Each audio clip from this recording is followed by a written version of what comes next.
The Xbox and Bethesda Games Showcase was a good show in general. This time Microsoft focused on a more grounded event, showing video games that Xbox Game Pass subscribers will play over the next 12 months.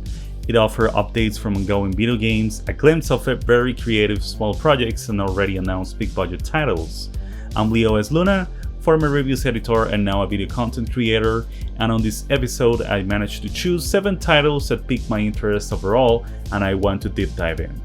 Number 1. Redfall. Arcane Austin, the team behind the critically acclaimed Dishonored franchise, is developing an open-world campaign-style shooter where we fight vampires with the very unconventional heroes.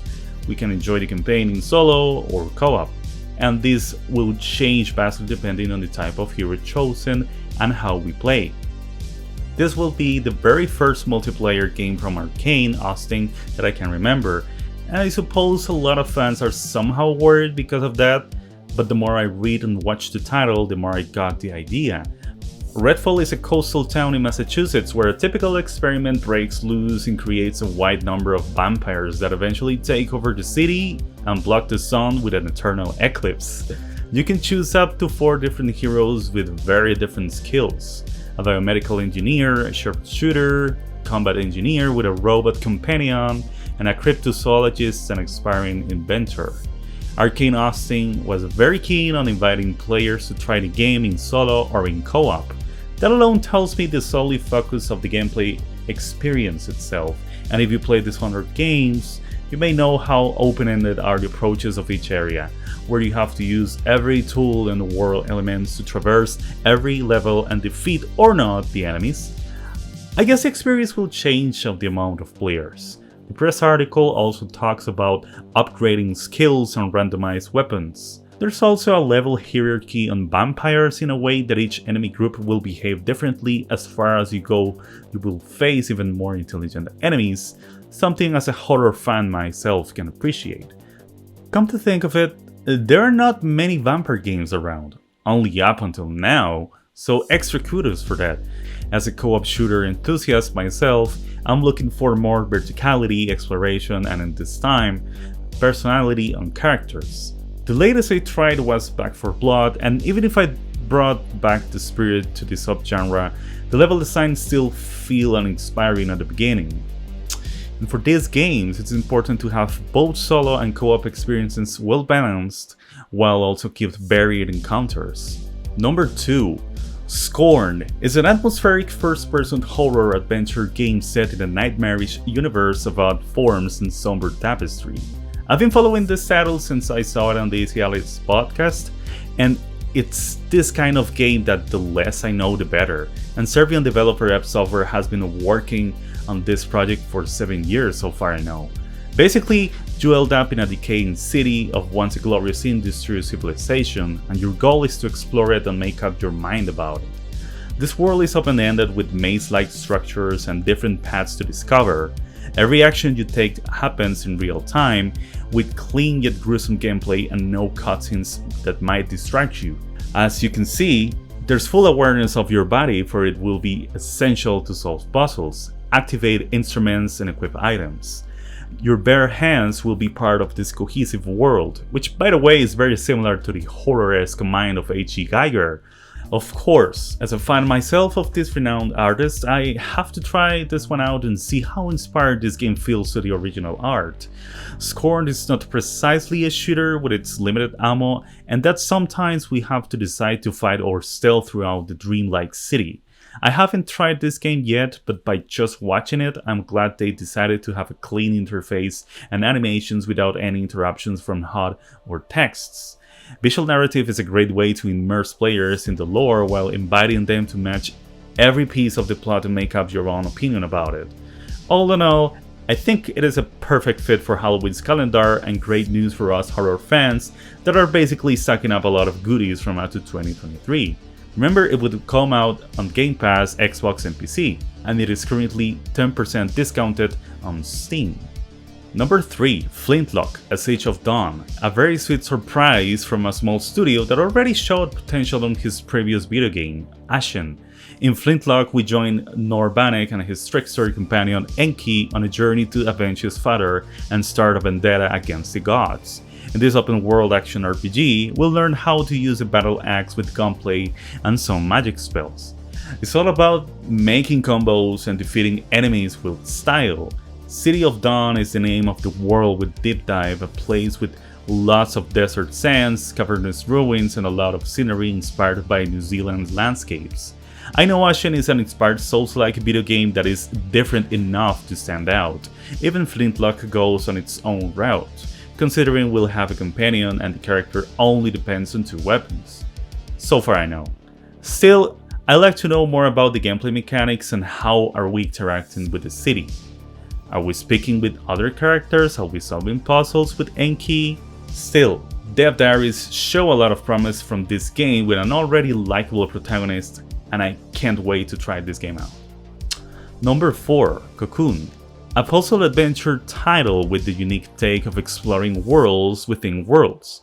One of my favorite developers in the world is working on this game, including Jeffrey Carson, a lead game developer designer of Limbo and Inside. The protagonist has the ability to carry an orb world on his or her back and use it to solve puzzles. You may find hidden objects, fire projectiles with switches, face area bosses, and much more. I like the idea of tracking your path across worlds to solve them. It could feel a little overwhelming to some players though, but for me it's nice I can explore this world. I'm sorry, this world is by myself and create my own path. There's also a lot going on in the trailer. Our protagonist falling from the sky and getting out from a flower-esque creature. For sure I can't wait for this game to come out. And if you're also a fan of Inside and Limbo like me, remember there's Somerville, another apocalyptic game, this time being developed by Jumpship, a game company founded by Chris Olsen and the co-founder of Limbo's Playdead, Dino Patti. Plenty of titles to come out from this highly popular subgenre that I love a lot. Number 5. Diablo IV. Yep. I was hesitant to not include this one on the list because of how rough the situation is at Blizzard, but it is not fair considering how gruesome and detailed the game looked on the gameplay trailer. To those new to the genre, it's an action RPG set in a gruesome medieval fantasy-inspired theme, with the option to play solo or co-op locally or online. You can transfer your progress across different versions and crossplay between PlayStation, Xbox, and PC. From what I saw from the trailer, there's a sense of threat, solitude, and danger across the land, blood dripping in the dungeons, grass moving swiftly, and a very interesting explorative ways to traverse the land. The latest GameSpot interview and the Xbox press release gave us a lot of insight to what's to come. Like pretty much most of Diablo games, it's an open world with lots of auto-generated dungeons to explore. Only this time, it's a live service interconnected with co-op missions and some relentless competitive zones called Mephisto's Fields of Hatred. And it seems you can also enjoy the game in solo mode as well, although I'm not sure if it could be played offline. You can clean up places to make them strongholds, with non-playable characters giving life to devastating towns that will give markets and missions as well. Strongholds are also a safe zone to socialize with other players. You can customize gender, hairstyle, and makeup from the character class you create. There will be up to 5 classes to choose from. No new classes at the moment. You can pick up abilities from items to carry over to other setups. The main story campaign will last about 35 hours to complete, but there will be a lot of things to do after that, like the Paragon system that will help players to customize the Nightmare dungeons. However, they like depending on the items they gather, creating vastly different dungeons with tons of options and loot to offer. All in all, it looks like a solid attempt from Blizzard to bring us Diablo back. Rod Ferguson was hired as a general manager to work on this, and judging from his past experience in Gears of War newest games, companies seem to be looking for him to create franchise that needed the most. I understand people have been unhappy with Blizzard's decisions lately, but I bet there's still a ton of talented developers and artists that could bring up a good Diablo 4 experience. Once again, I'm sold on what I saw, but I still need to try this game out. Number 6. Pentiment. Another interesting video game from Obsidian, one of the best Western RPG developers in the world in my opinion. And it's curious to think that since the Microsoft acquisition, they announced 3 totally different games for over 3 years. This time we got Pentiment, a narrative adventure set in an inspired 16th century Germany. The art direction was inspired by illuminated manuscripts, woodcut prints, and history itself, with tons of dialogue and quests to choose from. The story follows a journeyman artist named Andreas Mahler working in a bygone scriptorium of Kiersau Abbey during a time of great social unrest. But a strange series of murders over the 25 years will entangle and complicate his life. He will have to investigate and make choices that might affect the community for generations to come. People like peasants, thieves, craftsmen, monks, nuns, nobles, and even saints must be investigated and interrogated to expose the truth. Fallout New Vegas and Pillars of Eternity director Josh Sawyer will work on this one too. It reminds me a lot of the good old classic point-and-click adventures. And of course, as a modern and classic narrative adventure enthusiast, I'll probably be playing this the very first day it comes out. Number 7. Starfield. Another title that I'm still cautiously optimistic about it, and yet has so many interesting things to simply not dismiss it. As if you can tell, Todd Howard described it as an open world RPG set in space. You build your own personality with 3 character backgrounds to choose from. You level up, learn skills, and explore across 1,000 planets on foot and in space to build up your own adventure. All of that sounds pretty ambitious, but how will Bethesda handle all those things and make it a cohesive and unique experience? Before giving my opinion, let's talk about the insightful interview with Todd himself that IGN published recently. So let's rapid fire every aspect we know so far. You can build a station and a spaceship with a working crew. Space travels are managed in a faster than light inspired way. In other words, resources and ship maintenance are part of it.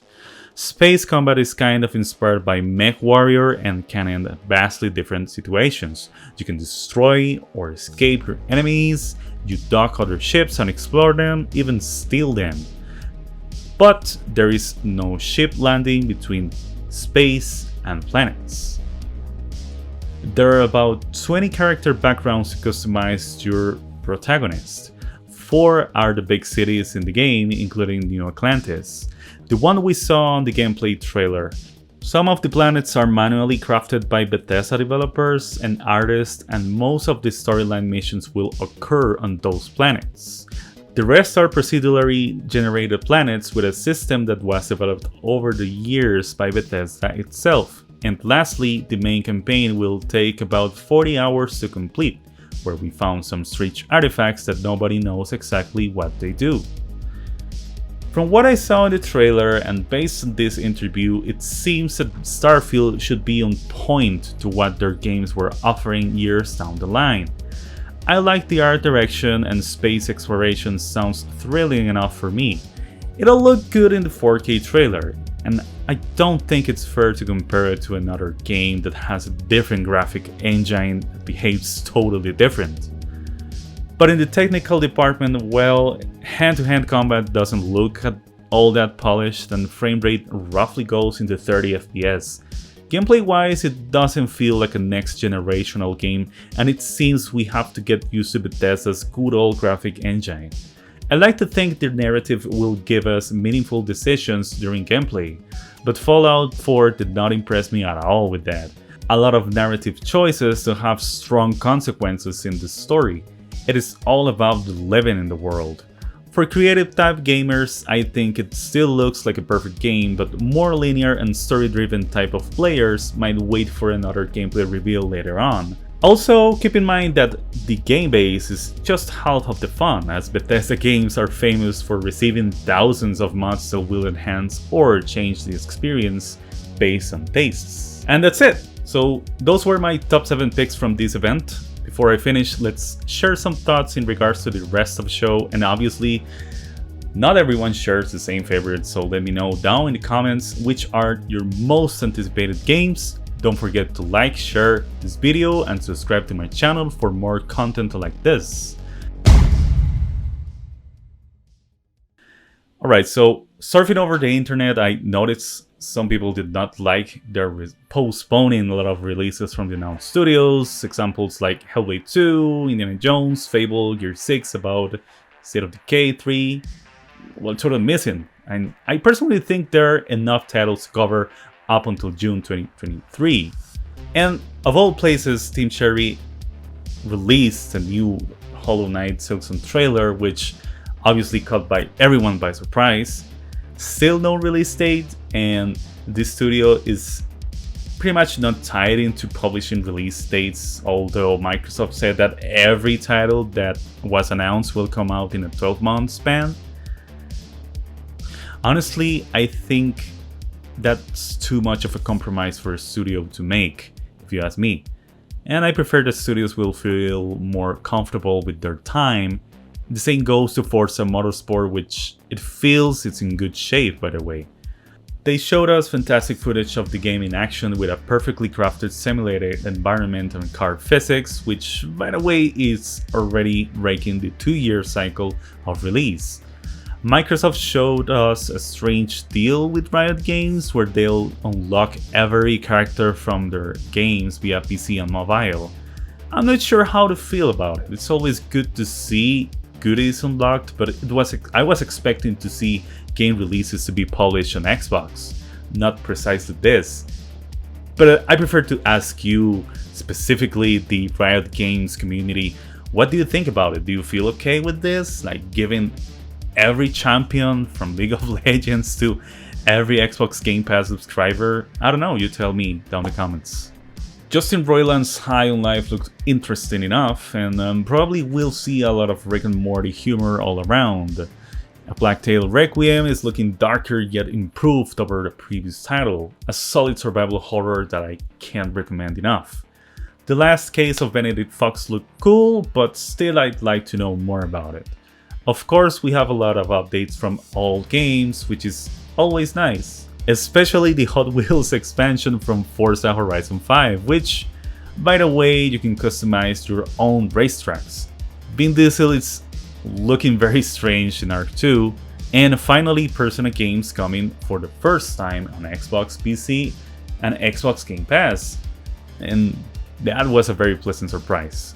Persona 5 is basically one of the best RPGs of all time, and I can't wait to try it out the rest of the titles. You know, I never tried out Persona 3. Also, Sony fans, chill the hell out. It will also be released on PlayStation 4 and 5 and Steam. Anyways, I hope you liked my rambling. See you on the next episode and take care.